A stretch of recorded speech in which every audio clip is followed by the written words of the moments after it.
ಹೋದಂತಹ ಪ್ರವಾಸಿಗರು 26 ಜನ ಪ್ರವಾಸಿಗರು ಉಗ್ರರ ಗುಂಡೇಟಿಗೆ ಬಲಿಯಾಗಿದ್ದರು.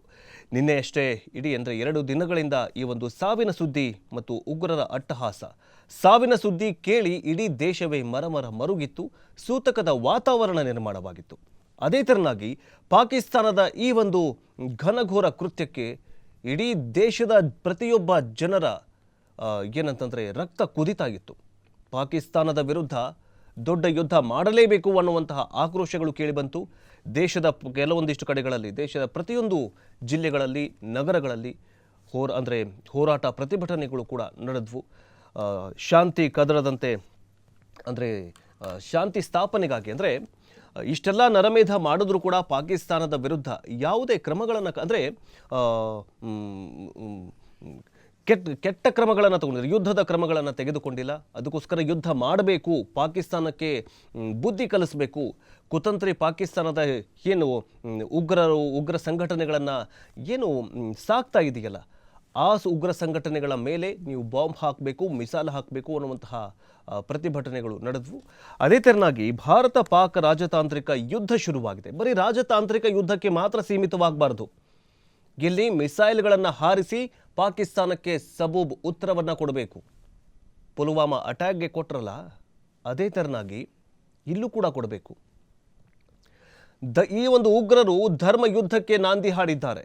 ನೀನು ಹಿಂದೂನಾ ಮುಸ್ಲಿಮನಾ ಅಂತ ಕೇಳಿ ನೀನು ಮುಸ್ಲಿಂ ಆಗಿಲ್ಲ, ನಿನ್ನ ಹಿಂದೂ ಆಗಿದೆಯಾ ಅಂತಂದ್ಬಿಟ್ಟು ಶೂಟೌಟ್ ಮಾಡಿ ಕೊಂದು ಬಿಸಾಕಿದಾರಲ್ಲ ಈ ಪ್ರವಾಸಿಗರನ್ನ, ಈ ನಮ್ಮ ಹಿಂದೂ ಬಾಂಧವರನ್ನ. ಈಗ ಏನಾಗಿದೆ ಅಂತಂದರೆ, ಭಾರತ ಪಾಕಿಸ್ತಾನದ ನಡುವೆ ಈಗ ಉಗ್ರ ಸಂಘಟನೆಯವರು ಮತ್ತು ಡೈರೆಕ್ಟಾಗಿ ಭಾರತ ಮತ್ತು ಪಾಕಿಸ್ತಾನದ ನಡುವೆ ಧರ್ಮ ಯುದ್ಧ ಶುರುವಾಗಿದೆ. ಸೊ ಇದಕ್ಕೆ ತಕ್ಕಂತೆ ಈಗ ಪ್ರಧಾನಿ ನರೇಂದ್ರ ಮೋದಿ ಅವರು ಕೂಡ ಏನು ಹೇಳಿದ್ದಾರೆ ಅಂತಂದರೆ, ಒಬ್ಬೊಬ್ಬರನ್ನ ಹುಡುಕಿ ಕೊಂದು ಬಿಸಾಕ್ತೀವಿ ಅಂತ ಹೇಳಿದ್ದಾರೆ. ಅದು ಯಾವ ತೆರನಾಗಿ ಕೊಡ್ತಾರೆ ಉತ್ತರ ಅನ್ನೋದನ್ನು ಕಾದು ನೋಡಬೇಕಾಗಿದೆ. ಜಮ್ಮು ಕಾಶ್ಮೀರದ ಪಹಲ್ಗಾಂವ್ನಲ್ಲಿ ಉಗ್ರರು 26 ಮಂದಿಯನ್ನು ಹತ್ಯೆಗೈದ ಬೆನ್ನಲ್ಲೇ ಸಿಂಧೂ ಒಪ್ಪಂದ ಅಮಾನತು, ಸಾರ್ಕ್ ವೀಸಾ ರದ್ದು, ಅಟ್ಟಾರಿ ಗಡಿ ಬಂದ ನಂತರ ಕಠಿಣ ರಾಜತಾಂತ್ರಿಕ ಕ್ರಮಗಳನ್ನು ಘೋಷಿಸಿದ್ದ ಭಾರತದ ವಿರುದ್ಧ ಈಗ ಪಾಕಿಸ್ತಾನ ಪ್ರತೀಕಾರಕ್ಕೆ ಇಳಿದಿದೆ. ಹಿಂದೂ ಜಲ ಒಪ್ಪಂದ ಅಮಾನತು ವಿಚಾರವನ್ನು ಯುದ್ಧ ಕೃತ್ಯ ಅಂತ ಪರಿಗಣಿಸಲಾಗುತ್ತೆ ಅಂತ ಸಮರೋತ್ಸಾಹದವನ್ನು ಮೆರೆದಿರುವಂತಹ ಆ ದೇಶ ಪಾಕಿಸ್ತಾನ ತನ್ನ ನೆಲ ತೊರೆಯಲು ಭಾರತೀಯರಿಗೆ 2 ದಿನ ಗಡುವನ್ನು ಕೂಡ ನೀಡಿದೆ. ವಾಘಾ ಗಡಿ ಹಾಗೂ ಭಾರತೀಯ ವಿಮಾನಗಳಿಗೆ ತನ್ನ ವಾಯು ಸೀಮೆ ಬಂದ್ ಮಾಡುವುದಾಗಿ ಘೋಷಣೆ ಮಾಡಿದೆ. ಈ ನಡುವೆ ಪಾಕಿಸ್ತಾನಿಯರಿಗೆ ನೀಡಿದ್ದ ಎಲ್ಲ ಬಗೆಯ ವೀಸಾವನ್ನು ರದ್ದುಗೊಳಿಸಿದ ಭಾರತ ಕೂಡ ಟಕ್ಕರ್ ಕೊಟ್ಟಿದೆ. ಭಾರತ ಏನು ಮಾಡ್ತು, ಮೊದಲಿಗೆ 4 ದಿನದಲ್ಲಿ 48 ನಿನ್ನೆ ಅಷ್ಟೇ ಎಲ್ಲ ಭಾರತದ 4 ದಿನದಲ್ಲಿ ಭಾರತದಲ್ಲಿ ನೆಲೆಸಿರುವಂತಹ ಪಾಕಿಸ್ತಾನಿಗಳು ನಿಮ್ಮ ಗಂಟು ಮೂಟೆ ಕಟ್ಟಿಕೊಂಡು ನಿಮ್ಮ ಪಾಕಿಸ್ತಾನಕ್ಕೆ ಹೋಗಬೇಕು ಅನ್ನುವಂತಹ ಸಂದೇಶವನ್ನು, ಖಡಕ್ ಎಚ್ಚರಿಕೆಯನ್ನು ಕೇಂದ್ರ ಸರ್ಕಾರ ಕೊಟ್ಟಿತ್ತು. ಜೊತೆಗೆ ವೀಸಾ ರದ್ದು ಮಾಡಿತ್ತು. ಈ ವೀಸಾ ರದ್ದು ಮಾಡಿತ್ತು, ಜೊತೆಗೆ ಸಿಂಧು ನದಿ ನೀರನ್ನು ಬಿಡಲ್ಲ, ಆ ಒಪ್ಪಂದಕ್ಕೆ ಎಳ್ಳು ನೀರು ಬಿಟ್ಟಿತ್ತು. ಇದೆಲ್ಲವನ್ನು ನೋಡಿದಂತಹ ಪಾಕಿಸ್ತಾನ ಭಾರತದ ವಿರುದ್ಧವೂ ಕೂಡ ರಾಜತಾಂತ್ರಿಕ ಕೆಲವೊಂದಿಷ್ಟು ನಿಷೇಧವನ್ನು ಹೇರಿದೆ. ಪಾಕಿಸ್ತಾನದಲ್ಲಿರುವಂತಹ ಭಾರತೀಯರು ಗಂಟು ಮೂಟೆ ಕಟ್ಕೊಂಡು ಹೋಗಬೇಕು ಅಂತ ಪಾಕಿಸ್ತಾನದ ಅಧ್ಯಕ್ಷ, ಪ್ರಧಾನಿ, ಮೂರ್ಖ ಅಧ್ಯಕ್ಷ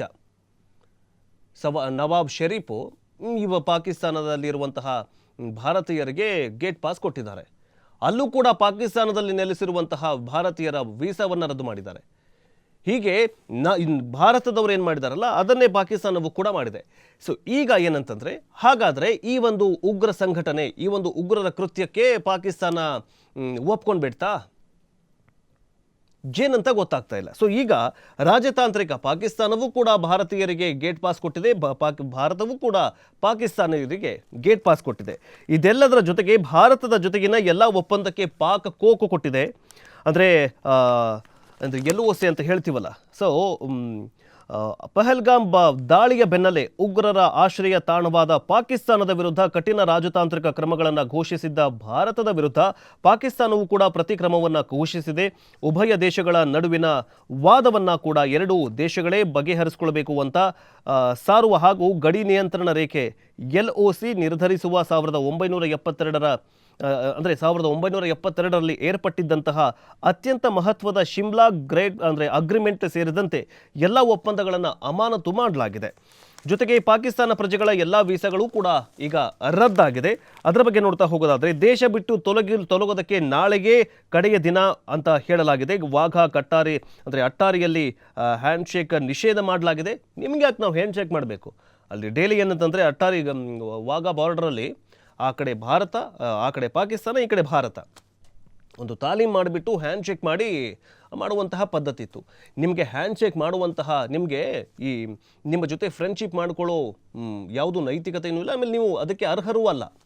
ನೋಡಿ, ಒಂದು ಮಾತಿದೆ, ಗಾದೆ ಮಾತಿದೆ, ಒಂದು ವಿಷಕಾರೋ ಹಾವನ್ನು ನೀವು ಸಾಕ್ತೀರಾ, ಆ ವಿಷಕಾರೋ ಹಾವನ್ನು ನೀವು ಎಷ್ಟೇ ಸಾಕಿದ್ರೂ ಅದಕ್ಕೆ ನೀವು ಹಾಲು ಹಾಕಿ, ತುಪ್ಪ ಹಾಕಿ, ಜೊತೆಗೆ ನೀವು ಅದಕ್ಕೆ ಅಮೃತವನ್ನು ಕುಡಿಸಿದ್ರೂ ಕೂಡ ಹಾವೇನು ಮಾಡುತ್ತೆ? ವಿಷಾನೇ ಕಾರತ್ತೆ. ಪಾಕಿಸ್ತಾನವೂ ಕೂಡ ಕಾರ್ಕೋಟಕ ವಿಷ. ನೀವು ಅದಕ್ಕೆ ಎಷ್ಟೇ ನೀವು ಮೊನ್ನೆ ಅಷ್ಟೇ ಫೆಬ್ರವರಿ ಬಜೆಟ್ನಲ್ಲಿ ಪಾಕಿಸ್ತಾನ ಎಷ್ಟೇ ಮಾಡಿದ್ರು ಕೂಡ, ಬಾಂಗ್ಲಾದೇಶ ಎಷ್ಟೇ ಮಾಡಿದ್ರು ಕೂಡ, ಶ್ರೀಲಂಕಾ ಎಷ್ಟೇ ಏನೇ ದ್ರೋಹ ಮಾಡಿದ್ರು ಕೂಡ ನಮ್ಮ ಟ್ಯಾಕ್ಸು, ಭಾರತದ ಏನು ಬಜೆಟ್ ಮಂಡನೆ ಆಗುತ್ತಲ್ಲ, ಅದಕ್ಕೆ ಕೆಲವೊಂದಿಷ್ಟು ಕೋಟಿ ರೂಪಾಯಿಯನ್ನು ಪಾಕಿಸ್ತಾನಕ್ಕೂ ಕೊಟ್ಟಿದೆ. ಇನ್ನು ಮುಂದೆ ಇನ್ ಫ್ಯೂಚರಲ್ಲಿ ಭಾರತ ಪಾಕಿಸ್ತಾನಕ್ಕೆ ಯಾವುದೇ ಸಹಾಯಧನವನ್ನು ಮಾಡಬಾರ್ದು. ಯಾವುದೇ ಸಹಾಯಧನ ಅದಕ್ಕೆ ಯಾಕೆ ಕೊಡಬೇಕು? ಅಲ್ಲ, ಇಸ್ಲಾಂ ರಾಷ್ಟ್ರಗಳೇ ಪಾಕಿಸ್ತಾನಕ್ಕೆ ಯಾರು ಸಹಾಯ ಮಾಡೋದಕ್ಕೆ ಮುಂದೆ ಬರ್ತಾ ಇಲ್ಲ, ಭಾರತ ಏನಕ್ಕೆ ಮಾಡಬೇಕು? ಭಾರತಕ್ಕೇನಾದರೂ ದೊಡ್ಡ ಆಮದೇನಾದರೂ ಮಾಡ್ಕೊಳ್ತಾ ಇದೆಯಾ ಪ್ರಾಡಕ್ಟ್ಗಳನ್ನು? ಇಲ್ಲ. ಸೊ ಹೀಗೆ ಏನಾಗಿದೆ ಅಂತಂದರೆ ಭಾರತ ಮತ್ತು ಪಾಕಿಸ್ತಾನದ ನಡುವೆ ಈಗ ಮತ್ತೊಂದು ನೆಕ್ಸ್ಟ್ ಲೆವೆಲ್ ಯುದ್ಧ ಶುರುವಾಗಿದೆ. ಮೊದಲೆಲ್ಲ ಏನಾಗ್ತಿತ್ತು ಅಂತಂದರೆ ಯಾರಾದರೂ ಒಂದು ಸ್ವಲ್ಪ ಏನಾದರೂ ಹತ್ಯೆ ಅಥವಾ ಈ ಉಗ್ರರ ದಾಳಿ ಆದರೆ ಭಾರತ ಪಾಕಿಸ್ತಾನ ನಡುವೆ ಸೈನಿಕರು ಹೋಗಿ ಗುಂಡು ಹಾರಿಸಿ, ಮಿಸೈಲ್ಗಳನ್ನು ಹಾರಿಸಿ ಯುದ್ಧವನ್ನು ಮಾಡ್ತಾಯಿದ್ರು. ಸೊ ಆದರೆ ಈಗ ಏನಾಗಿದೆ ಅಂತಂದರೆ